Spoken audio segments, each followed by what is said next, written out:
I'm going to demonstrate RUCKUS IoT control door sensors and thermostats. In this example, we've got a thermostat which is set on auto. So if we have a look at the thermostat itself, it's configured to auto, it's doing its job. If we open, let's say, a door or a window, the rules engine has now disabled the thermostat, therefore saving power and energy. But once we close the door, the RUCKUS IoT Rules Engine kicks in again, and we see that the thermostat is set back to auto again. So I'm now going to show you a RUCKUS IoT controlled flood sensor. Again, using the RUCKUS IoT Rules Engine, we see we've got a flood sensor. In this example, I have a smart bulb just to demonstrate the post condition. So if I simulate a flood, I can short the flood sensor. You see the rules engine has kicked in and it's instructed the bulb to go on. We can configure that to send you a text message, an email alert, or any other type of alert. As you can see, I've let go of the flood sensor and the rules engine has kicked in again and instructions the bulb to turn off.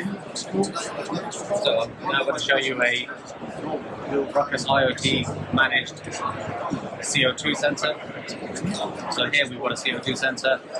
Right now it's monitoring the carbon dioxide here at Excel. And if we have a look at the screen,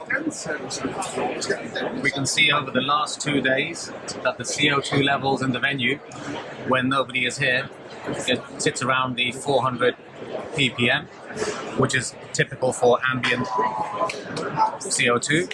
And as the event goes on, towards midday, the levels reach up to about 1,000 before falling off again towards evening. And we can see the same pattern repeating on the following day.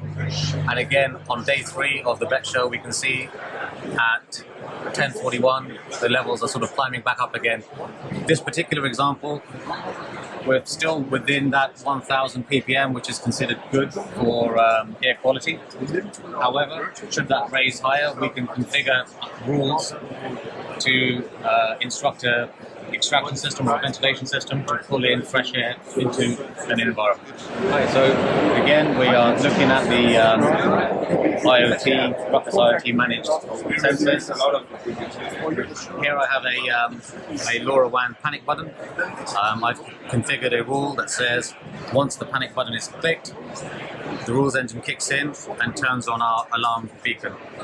This can be configured for many different actions. In this scenario, I'm just simply putting up a red beacon. The panic button has lots of different modes. So in this demo, I've configured a long press to disable the panic alerts.